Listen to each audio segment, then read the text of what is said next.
We were on the road for 6 months trying to find a place where we could settle down, where the whole group could come join us. And he decided Austin, Texas was the place. One of his disciples bought him a house in the suburbs.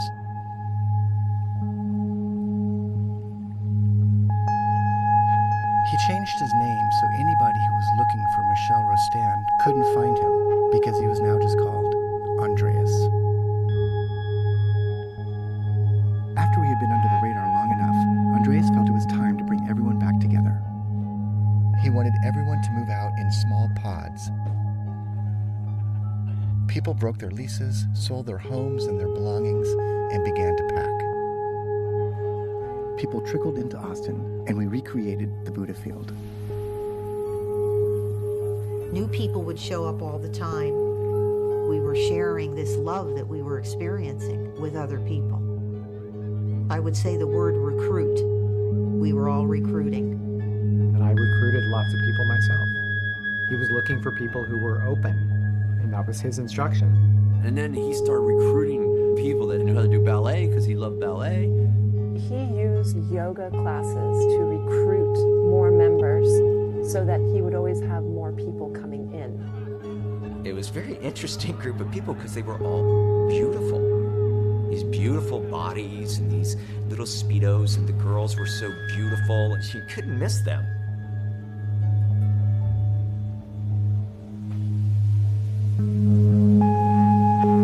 Even though he wanted new disciples, Andreas was still hesitant to let anyone get too close to him. He kept telling us that there was still a lot to be afraid of from the outside world. Well, as you can see, the fire has indeed engulfed the vast majority of this compound. The latest figures we have... Just 100 miles north of us, Waco happened.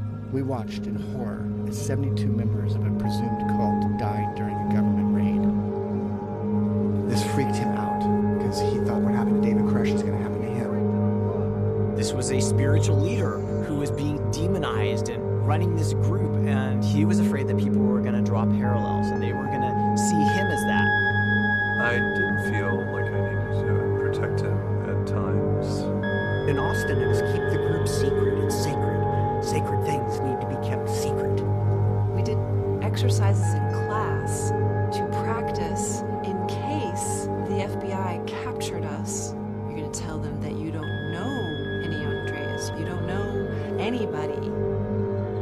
I wasn't sure if the FBI was after us or not, but I would do whatever it took to protect him or the group. Even though I wasn't a very good liar, I did it. I had no integrity at all. I would lie to my mother for him. We were instructed that we had to lie to my parents all the time. I rarely had any interaction with anyone outside the group. Even my parents, who lived nearby in Fort Worth, had no idea I was in Austin. Here my brother lived 3 hours from my parents. There's no reason